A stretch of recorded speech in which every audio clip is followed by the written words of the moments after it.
Hello friends, இன்னைக்கு வந்து நம்ம ட்ரெண்டிங்காக போயிட்டு இருக்க ஜாப்பனீஸ் ஜெல்லி காஃபி தான் செய்ய போகிறோம். அதுக்கு நான் வந்து ஜெல்லி பவுடர் எடுத்திருக்கேன்.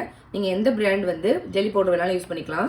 இதுக்குள்ளே வந்து இந்த மாதிரி சின்ன சின்ன சாஷேவாக இருக்குது. இதுலேருந்து வந்து நான் 1 டேபிள் ஸ்பூன் அளவுக்கு எடுத்து வச்சுருக்கேன். இது கூட நமக்கு சுகர் தேவைப்படும். இதில் நான் வந்து 2 டேபிள் ஸ்பூன் அளவுக்கு எடுத்திருக்கேன். அதே மாதிரி காஃபி பவுடர் வந்து எந்த பிராண்ட் வேணாலும் யூஸ் பண்ணிக்கலாம். அது வந்து ஒரு டேபிள் ஸ்பூன் அளவுக்கு எடுத்து வச்சுருக்கேன். அப்புறம் ஒரு கிளாஸ் அளவுக்கு வாட்டர் எடுத்து வச்சுருக்கேன்.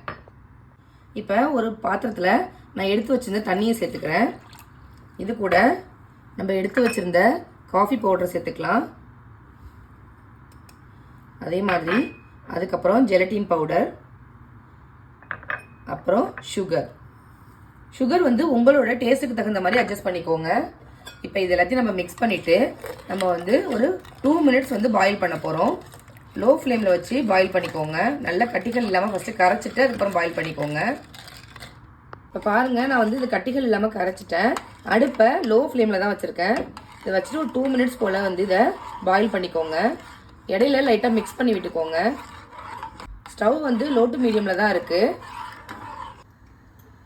இப்போ இது வந்து 2 நிமிஷம் போல் கொதி வந்துருச்சு. இப்போ நம்ம வந்து ஸ்டவ்வை ஆஃப் பண்ணிடலாம்.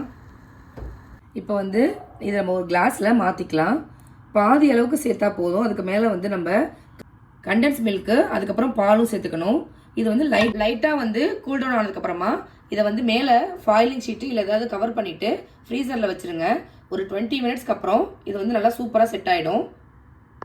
இப்போ வந்து இதை ஒரு ஃபாயிலிங் ஷீட் வச்சு நான் கவர் பண்ணியிருக்கேன்.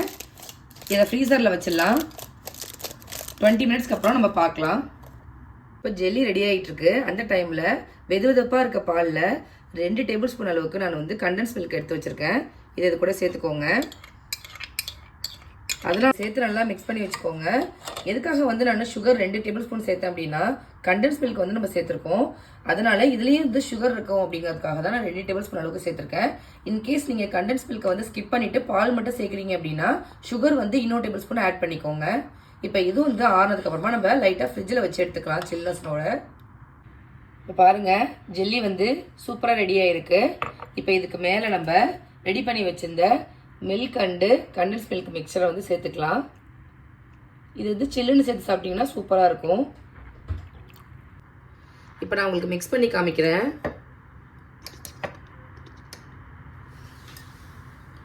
பாருங்கள்,